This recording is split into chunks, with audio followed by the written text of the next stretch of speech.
Hey Internet, and welcome back to Gaming for the Weekend. By this point, it shouldn't be too surprising that in addition to tech and games, I have a little bit of a passion for clothing. If you haven't already seen my review of the iconic jacket that Ryan Gosling wears in the movie Drive, it's a mouthful. There's a link to that down below, go and check it out, it's an awesome jacket. I was really excited to then learn that that jacket was modeled after a Japanese style jacket called the Sukajan, and I'm wearing one right now. And you've probably seen elements of these jackets around incorporated into some mainstream fashion. You may even have seen some celebrities wearing a Sukajan. And they're a jacket with a really interesting history. So I got really excited about these. I splashed out and bought a few. So what I'm going to do in this video is give you my experiences, especially as a Westerner buying a jacket online from Japan. And I bought some vintage ones, which is even more complicated. So I'm going to give you a walkthrough of how I decided on which jackets I wanted, where I found them, and then the process of ordering, receiving my jackets, and wearing them. So with that, enjoy the video. Out of all the items of clothing that I have, the history of these jackets is by far the most interesting. So the jackets originate from the end of the Second World War when there were many American soldiers stationed in Japan. When the time came for the soldiers to return home, they wanted souvenirs and keepsakes to remember their time in Asia fighting with their brothers in arms. So what they did is they asked local embroiderers to stitch intricate designs into their flight jackets. These designs were obviously very heavily influenced by Japan, and they ranged from dragons to sakura blossoms, geishas, tigers, koi, and obviously Mount Fuji. So the name of these jackets is a little bit contested, but apparently the word Sukajan comes from the fact that the soldiers were stationed in Yokosuka, and this is apparently where the jacket gets the first part of its name, Suka. And the second part, Jan, comes from the slang for jacket or jumper in Japanese, hence Sukajan. The end of the Second World War was obviously a very long time ago, and that's not the only time this jacket was popular. There was a huge resurgence in the 1960s when Japan was engulfed in Amatora, the love of all things American. Despite the national love of all things American, there was however a large subculture of young, especially working class kids that rebelled against these American influences, and they adopted the Sukajan as their standard as a way to rebel. Because of these rebellious ties, you also find many Sukajan in Yakuza movies and gangster movies. Last but not least, you have the adoption of these jackets into Western pop culture. I first came into contact with the Sukajan in the movie Drive, where Ryan Gosling's character wears one. They've shown up in TV shows like Marvel's Iron Fist. They've shown up on the runway with fashion houses like Louis Vuitton. They've shown up in mainstream fashion shops, in Zara, and last but not least, a bunch of celebrities have worn Sukajan over the years. Mick Jagger famously wears a Sukajan sometimes, and more recently, stars like Katy Perry and Harry Styles have also been wearing them. Okay, that's enough with the history. Let's talk about where you can find your perfect Sukajan. The most obvious place to start looking is Google. That will link you to most of the places that I'm already going to tell you about, so it's less useful, but it's a good place to get started. Next up is Instagram. So Instagram is a great place to see what the jackets look like on regular people, but there is a bit of noise. People use the hashtag Sukajan quite liberally, and there are also shops selling jackets that add to the noise as well. Pinterest is a great place to find your perfect new jacket. Given the viral nature of it, people share a lot of things that look cool. You're going to find some really cool designs here. You will get led back to some dead links occasionally of old jackets that don't exist anymore, but it's a great place to get some inspiration. If you're on Pinterest and you see a design that you love, you're going to click on the link, and I'm going to hazard a guess that you'll be taken back to Japan Love Me. Japan Love Me is pretty much the home of the Sukajan online. They also sell other Japanese things, but they already specialize in Sukajans. Go there, spend hours, and just wish that you had more money so that you could buy all the jackets. Now that you've got your feet wet, you're probably going to want to know where you should buy your Sukajan from. So I'll give you a few ideas. Given my excitement about Japan Love Me, it's going to be no surprise that that is the first place I would look if I was you. This is where I bought my first Sukajan from, and I can't recommend them highly enough. They do both new and vintage / rare Sukajan, and if you go there, you're going to want to buy everything, be warned, and the rare and vintage Sukajan can get quite expensive, so prepare your wallet. Next up, you have Etsy. Etsy is a marketplace for vintage or handmade goods. So on here, you're going to find a really good selection of pre-loved or vintage Sukajan. You'll also find many of Japan Lover Me's jackets on here too. So it's a really good place where you might be able to find a bargain and or just an interesting jacket. Another really good place to have a look at Sukajan is eBay. Here you'll find a really good selection of cheaper new Sukajan as well as the odd vintage Sukajan. While I trust a store like Japan Lover Me, definitely use a bit more caution here. If it looks too good to be true or the cost doesn't seem to match the product that you'd be getting, maybe be a bit cautious and don't buy it. But there are some good Sukajan to be found on eBay. Next up, we have Sukajan. Sukajan sells mainly new Sukajan from the local embroiderers in Japan, like Toyo or Satori. Next up, we have Rakuten, which much like Sukajan, also sells a large collection of new Sukajan from the local embroiderers in Japan.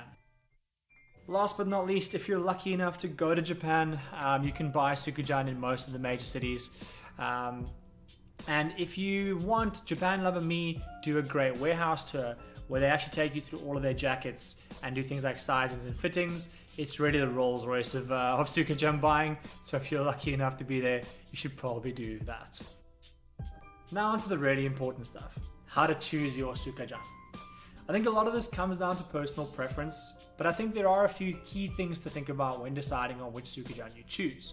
Firstly, you should look at the embroidery. You should look at whether you want lots of it or perhaps a cleaner look. A cleaner look will be easy to pair with lots of different clothing, but it will be less striking as opposed to a jacket that has lots of embroidery. In addition to this, if you have lots more embroidery, the jacket also gets a lot heavier and thus also warmer, and that's something that you should bear in mind. Next up is deciding whether you want bright colors or muted tones. The former will be much more striking, like if you're wearing bright blues or bright reds, but it's going to be harder to pair with other clothes and you're probably going to have to wear it with minimal colors like black or white. The best middle ground is probably going to be to get a jacket that has one really bright color on one side and the other has a much more muted color like black. Fortunately, Sukajan are often double-sided, which means that you'll be able to get one bright color and one dark color. You'll also need to decide whether you want a new or a vintage Sukajan. Now there are pros and cons for both ones. For a new jacket, you're likely to get more mileage, aka it'll last longer, but you won't get rare or unique designs like you might find on a vintage jacket. To me, a lot of the allure of getting a Sukajan in the first place is already a unique statement piece of clothing, but they are also generally a lot more expensive than a new jacket, so that's something that you have to bear in mind. Last but not least, you need to think about money, which is probably the most important thing. To me, there are really about three price brackets: less than $200, $200 to $400, and over $400. For under $200, eBay is probably your best bet, and you're probably going to be limited to more simpler touristy designs. Between $200 and $400, things get a little bit more fun, and you can pick up great designs in a new jacket from any of the places that I listed. You'll also be able to start looking at some vintage jackets from somewhere like Japan Lover Me, and if you're lucky, you could get your hands on a rare, awesome design. Now, over $400, and things get really fun. If you can afford it, you'll be able to pick up some of the most eye-catching and culturally rich pieces of clothing that I've ever come across. And you can also be fairly sure that you won't see anyone else wearing the same jacket. If you do, you guys will probably strike up a great conversation and be immediate friends, but that's just the benefit of paying over $400 for a jacket, I suppose. Getting a jacket that fits properly can be a bit of a challenge when you're buying a Sukajan.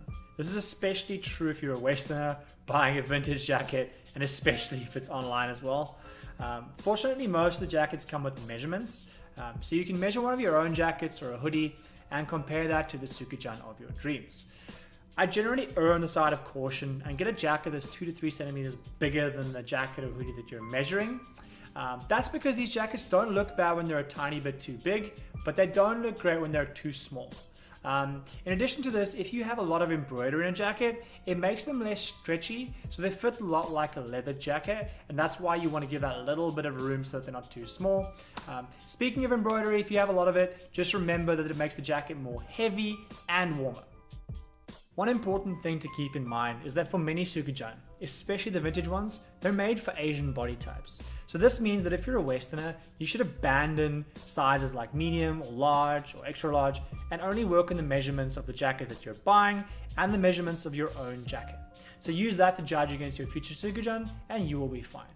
For reference, I'm about to show you some pictures of how I measured my jacket, and I'm 6'4" and weigh around 100 kilograms or 200 pounds. And the jacket that I'm going to measure here is an extra large jacket of a similar style. So let's talk about measuring one of your own jackets against the Sukajan of your dreams. To do this, you'll need a few things. You'll need a flat surface, one of your own jackets, obviously, and a measuring tape. You'll also need to do the measurements in centimeters.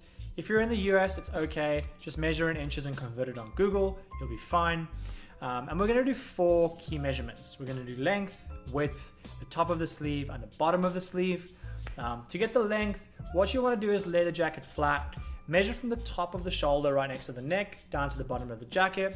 That will give you your length. So mine's an XL jacket and it is 67 centimeters long. To get the width, just lay the measuring tape across the stomach or below the armpits. Mine is 55 centimeters wide. The arm length, what you'll want to do is fold the sleeve across the body. Put the measuring tape at the top of the sleeve and measure down to the cuff. Mine is 70 centimeters long. And then not all jackets will use this, but especially some vintage Sukajan will give you the bottom sleeve measurement, like if you're on Japan Lover Me. And to get that, you just do the same thing you did for the top of the sleeve, just on the bottom of the sleeve. And this example is 55 centimeters long. So I've spoken about Japan Lover Me a fair bit so far. It's probably only fair that I give you my buying experience. I was a little bit nervous before I bought these jackets, I won't lie. I was buying vintage jackets from the other side of the world online. They weren't cheap either. So if the sizing was wrong, I'd be screwed, and I also wasn't sure that the pictures would be accurate. You know, I'd order one thing and something completely different would show up. Fortunately, however, it paid off. So I was really impressed with my experience with JLM. So impressed that I asked them about the story behind their shop. And they had this to say. So they said, we are working towards curating all possible souvenir jackets in the history of the world. And we started this shop to sell them. So in theory, what we're doing is we're buying everything from collectors, taking lots of pictures, and then selling the jackets.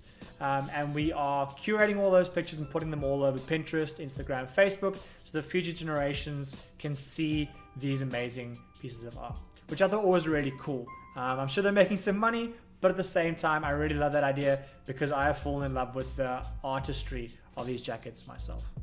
So browsing JLM's website, it's very Japanese, complete with cute and quirky cartoon graphics. So JLM celebrates all things Japanese, not just Sukajan. So you can buy other Japanese things there, but the Sukajan definitely steal the show. They present them really well. So they give you precise measurements, but more importantly, give you loads and loads of pictures. For example, my dragon/scroll jacket had 57 different pictures of it. And this is the same with most of the jackets that they have. When I bought some jackets, I had some questions about the sizing. I was communicating back and forth on email, and I was a bit uncomfortable. So they did something really cool. They actually had one of their staff model the jackets, and they told me his measurements, they told me the size of the jackets, they sent me a bunch of pictures. That is just really cool service for someone who's buying a product. Before they shipped my jackets, I got a Dropbox link complete with pictures of the jackets, pictures of the packaging, pictures of the box, and shipping took about a week from Japan to Australia.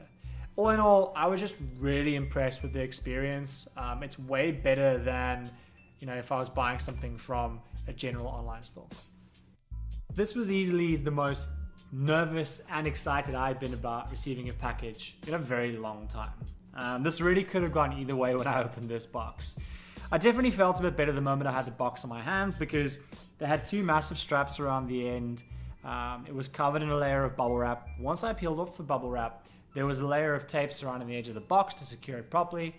So I was just really impressed with the effort that they took to make sure that the package was well protected and the contents would be protected as well.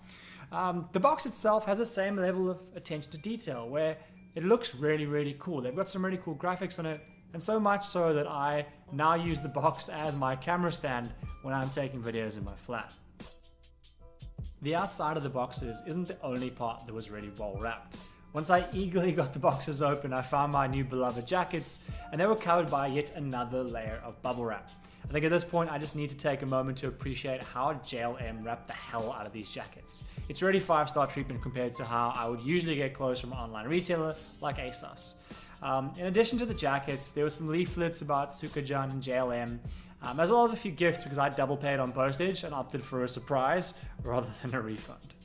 So now I'm going to tell you a little bit about my Sukajan, where I bought them from and why. I think that when I first started looking for Sukajan, I fell down the rabbit hole that is Google, ended up on Pinterest, and no matter where I looked, I would always end up in the same place, Japan loving me.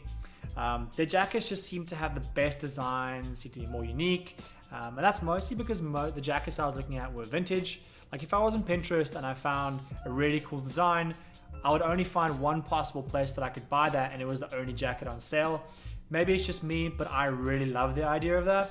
And a big allure to me of buying a Sukajan in the first place is that factor that I might be the only person that actually has a jacket like that.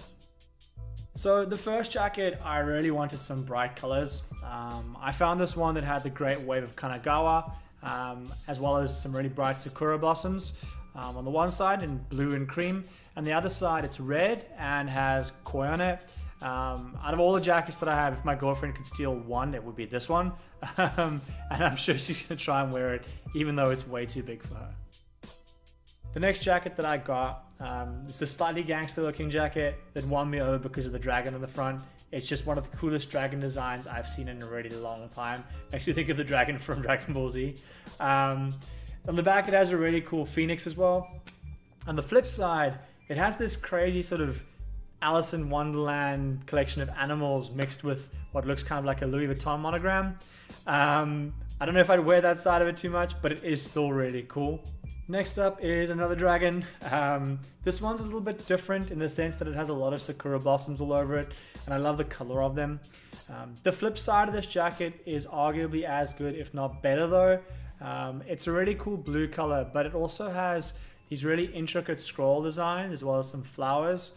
And I haven't seen a design like that pretty much anywhere else. But I just love the color as well. Last but not least is another slightly gangster looking design. Well, gangster rabbits anyway. I just really love the rabbits running through the plants towards the moon. That was a really cool design. The flip side is super gold. I don't know if I wear that too much. But it's also just another cool jacket.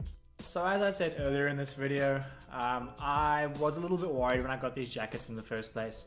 They are essentially an Asian style of clothing, and that doesn't really work too well with someone who's 6'5" normally, but it worked out in this case.